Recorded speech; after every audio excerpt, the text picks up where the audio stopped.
it's Zarude. It's actually just Zarude. But it got a new signature move revealed.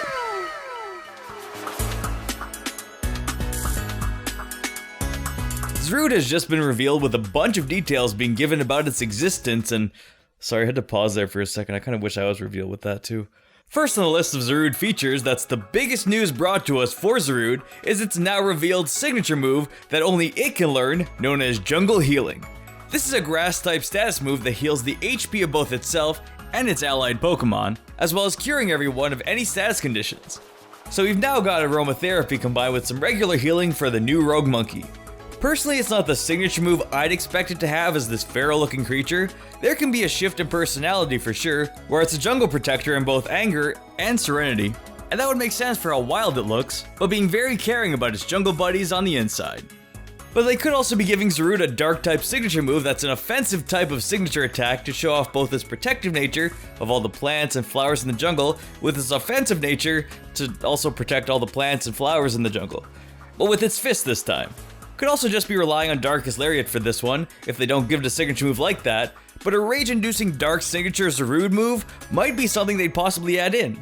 Jungle Healing is also learned by Zarude at level 90, which is a bit of a stretch, thinking I'm going to have it on my team for that long. I'm kidding, I'm joking, it's fine. It's an alright monkey. It's no Grookey though. We have some wonderful art that actually puts Zarude in a nicer light, making it look extremely better, summoning a grassy aura, shooting vines out into the air and pulling in that nurturing pure air to have this wafting current of green wind flowing around it, which probably smells like freshly cut grass to nurture up itself and your team. There is a little note just below the awesome art they made for this move where it says, within Pokemon Sword and Pokemon Shield, only Zarude can learn Jungle Healing. However, it is possible other Pokemon may be able to learn this move in future games, which is actually the biggest piece of news in this reveal that I'm sure none of us could have guessed from a mile away that they are in fact going to make future games. Generation 9 revealed, who's with me here? Another part of this Mythical Monkey's reveal that shows a little bit more is saying this is a Pokemon that can't be found through normal gameplay in the world of Pokemon Sword and Pokemon Shield.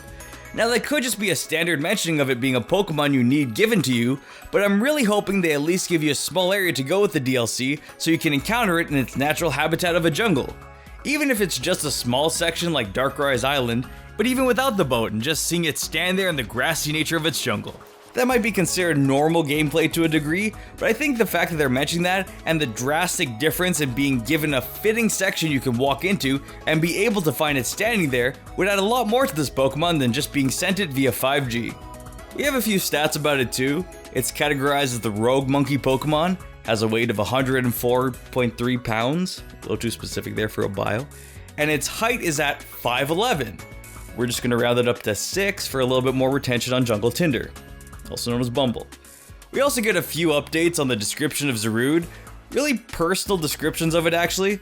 Zarude can grow vines from the back of its neck, its wrist, and the soles of its feet at will. It is cool they added those green portions of its body and gave it some mechanics to go with them, as little pop-up animations or pieces of its design to bring something unique to it. Having those little surprises in Zarude's design actually does give it a little more of a mythical feeling, where now it has those hidden parts of its body to show off something special about itself. There's also some added in and described personality traits. It's a bit of a ruffian with a hidden desire to help, its vines actually have healing properties, and if it's wrapped around a wound it will heal, which mixed together gives it that caring leader of the pack, as it actually does live in a pack, deep in the heart of the dense forest, and treats anyone that isn't a part of its pack with immediate hostility, attacking right away. So we've got a bit of an angry guy here, but protective, scaring other Pokemon who live in the same forest as it swings from trees and branches, just attacking with its sharp claws. I feel like Game Freak is trying to give us more of a story to this guy, and the descriptions could be leading up to its own integrated section of the DLC. I mean, at least I'm sure most of us are hoping that's the case, where we're given DLC that actually completely focuses on the special Pokemon appearing in the games, and gives them their own locations. You've got the towers for Kubfu, a little frozen manor for Calyrex, and if they're describing how much could be done with Zarude in a forest, with its pack and vine shooting wrists, feet, and back, then seeing Zarude in game swinging from branch to branch as you go down a path to encounter it in a meeting spot would really top the charts for a mythical Pokemon being revealed in an expansion. There's a lot that would really bring this new mythical Pokemon to newer heights in the eyes of many Pokemon fans. And with this sort of mixed reception, seeing things like the healing aura, with a nice forest behind it, hopefully hinting at a forest area available in the DLC where you can find it, might suggest there being a lot more to encountering Zarude than just going into the Pokemon Center and being handed a box. But I know Game Freak, and I'll be waiting for my package soon.